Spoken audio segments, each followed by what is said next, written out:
Thank you. Carl Abbott. Thank you for having me here. My name is Carl Abbott, architect planner. I've been here before. I've been in Sarasota over 50 years. I've had my office for architecture and planning, and as everyone knows, I'm very much in favor of saving this important building. I've enjoyed taking my sons there when it was a library, and my grandchildren when it was gee whiz. I do want to say this. I'm not after saving every building that's an old building, or that's a civic building. There are buildings that are different. As an architect, I can tell you it's very easy to build a building. It's not easy to do a significant building, and this is a significant building. I also don't want to waste your time and my time or any of our time, but there's some issues that I think that really we need to talk about. We talked about us working together, which you, the mayor, suggested we do, and we've been trying to do that. And we've been getting some data back, but there are actually more questions than there were before that are rising at this point. We asked for facilities evaluation report, which is a recognized thing in the architectural engineering world. We were told there were reports. Well, we asked for them. We got them, and it's a letter here that they're outlined from Bill Waddell, 18 September. And basically saying that a couple of groups have been through there. This is an analysis of costs. This has nothing to do with the feasibility evaluation report. And was FEMA considered when this was being discussed?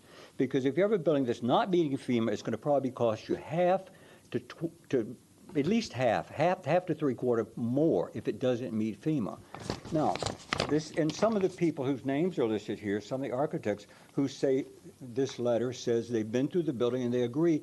We've contacted some of them and they did not agree to be listed on their names on this report. This is not a system of facilities evaluation report. And then the other thing is, why was this says for the last several months and for the last 3 or 4 months, well, the first study was done in February, and Sasaki was told not to include those buildings. That doesn't make any sense. Really doesn't make any sense. Now, the other things, I talked personally to the head of FEMA here in Sarasota. That's, just have a minute. Okay. Got a minute and a half. Sorry, thank you. May I put this on here?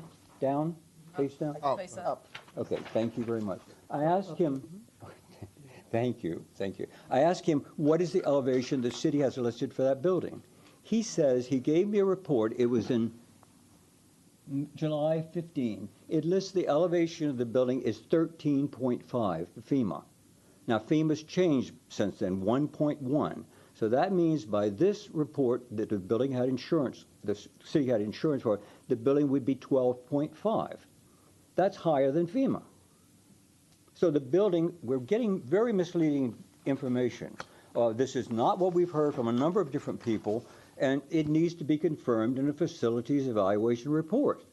So that's just another item in the whole group of things here. The Historical Preservation Board has voted 3 times for the building to be considered for historical preservation. That would eliminate any FEMA extra cost, and that's been not addressed in any of these issues.